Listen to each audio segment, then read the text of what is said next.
আসসালামু আলাইকুম রহমতুল্লাহ। প্রিয় শিক্ষার্থী বন্ধুরা, প্রিয় ভিউয়ার, যে যেখান থেকে আজকে ভিডিওটি দেখছো, তোমাদের সবাইকে স্বাগত, শুভেচ্ছা, অভিনন্দন জানাচ্ছি। প্রিয় শিক্ষার্থী বন্ধুরা, আমরা যারা তোমাদের মধ্যে যারা এসএসসি পরীক্ষা দিবে 2026 সালে, তথ্য যোগাযোগ প্রযুক্তির যে নৈতিক প্রশ্নগুলো রয়েছে, বিভিন্ন শিক্ষা বোর্ডের যে নৈতিকগুলো আসছে প্রশ্নগুলো, এই প্রশ্নের আলোকে তোমাদের সাথে আজকে সমাধান করতেছি ধারাবাহিকভাবে। আজকে হচ্ছে 40 পর্যন্ত ইতিমধ্যে আমরা শেয়ার করেছি প্রশ্ন। আজকে হচ্ছে 41 থেকে 50 পর্যন্ত 10টা প্রশ্ন তোমাদের সাথে শেয়ার করব। যেমন প্রথম প্রশ্নটি হচ্ছে 41 নম্বর প্রশ্ন হচ্ছে, নিচের কোনটির বিকাশের ফলে ইন্টারনেটের জন্ম হয়? এটা হচ্ছে আরপানেট।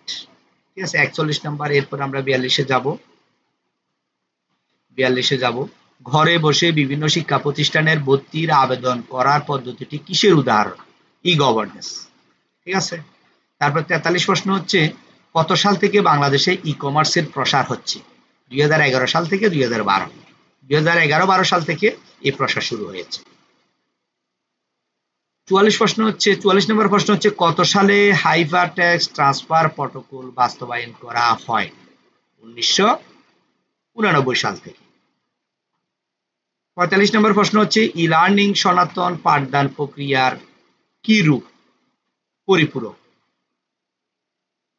46 নম্বর প্রশ্ন হচ্ছে, মেইন ফ্রেম কম্পিউটার প্রথম তৈরি করে কোন কোম্পানি? IBM company. কেমন?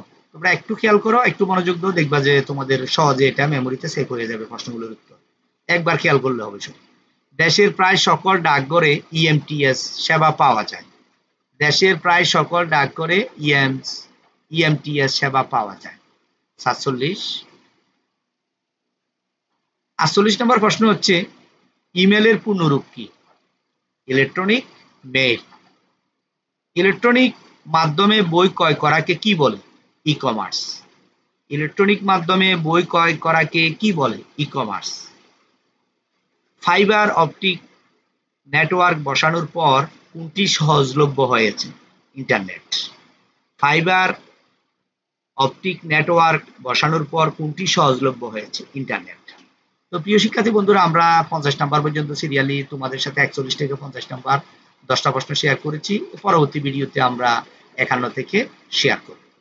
তো প্রিয় শিক্ষার্থী বন্ধুরা, তোমাদের ভিডিওটি কেমন লাগছে বা তোমরা কেমন শিখতেছো, আর কি কি ধরনের ভিডিও দরকার কমেন্টে অবশ্যই জানাবে।